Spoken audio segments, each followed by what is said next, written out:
ओ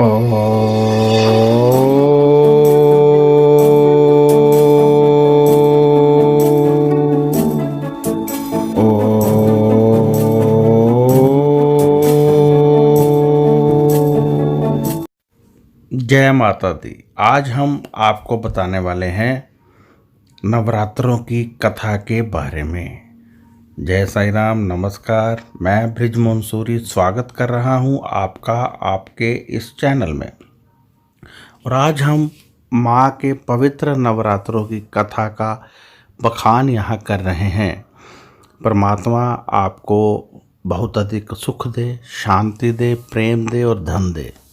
इस कथा का यदि आप श्रवण करते हैं तो बहुत अधिक लाभ मिलता है। और इस कथा को यदि आप आगे कम से कम 21 लोगों को फॉरवर्ड करते हैं या बताते हैं तो इन नवरात्रों में माँ की शक्ति आपको अवश्य मिलेगी। इसलिए इसे आगे फॉरवर्ड करना मत भूलिएगा। तो आइए कथा का प्रारंभ करते हैं।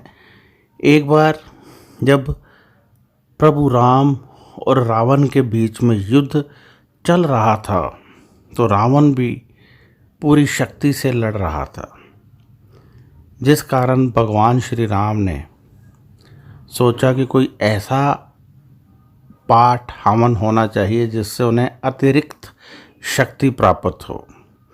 जब ब्रह्मा जी ने ऐसा देखा तो उन्होंने भगवान श्री राम को माँ चंडिका का पूजन करने को कहा, ताकि उन्हें माँ चंडी का आशीर्वाद प्राप्त हो और भगवान श्री राम इस युद्ध में विजयी रहें। ये सुझाव पाकर प्रभु राम ने माँ चंडिका का पाठ हवन शुरू किया। दूसरी तरफ रावण ने भी विजय पाने के लिए माँ चंडी का पाठ शुरू कर दिया।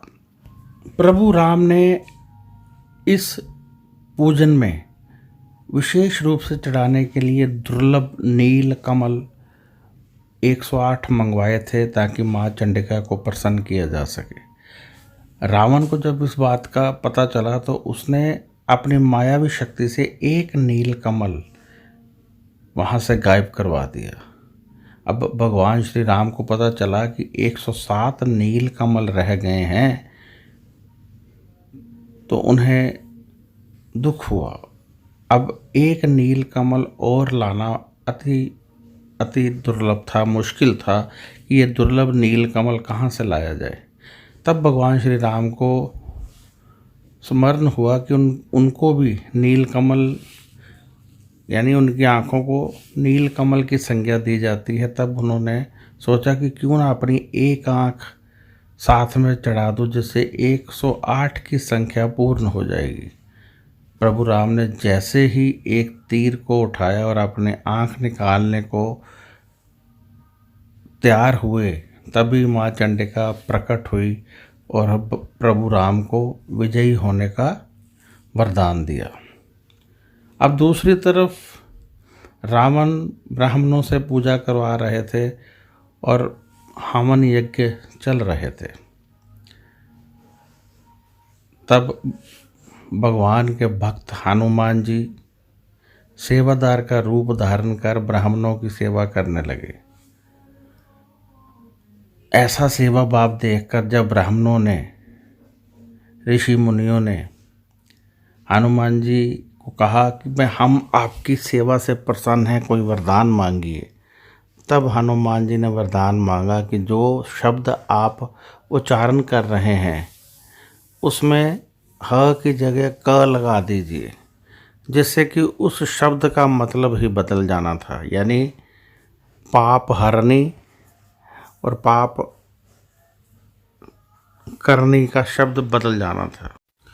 ऋषि मुनियों के मुंह से तथास्तु निकल गया, जिससे कि उन्हें फिर शब्द बदलना पड़ा, जिससे माँ चंडिका प्रसन्न हुई और रावण युद्ध में पराजित हुए। इस प्रकार एक बात तो यहाँ आपने ये भी देखी कि यदि हम पाठ करते हुए किसी शब्द को बदलते हैं तो वह पाठ विध्वंस हो जाता है, वह पाठ पूर्ण नहीं होता है, इसलिए कोई शब्द बदलना नहीं चाहिए।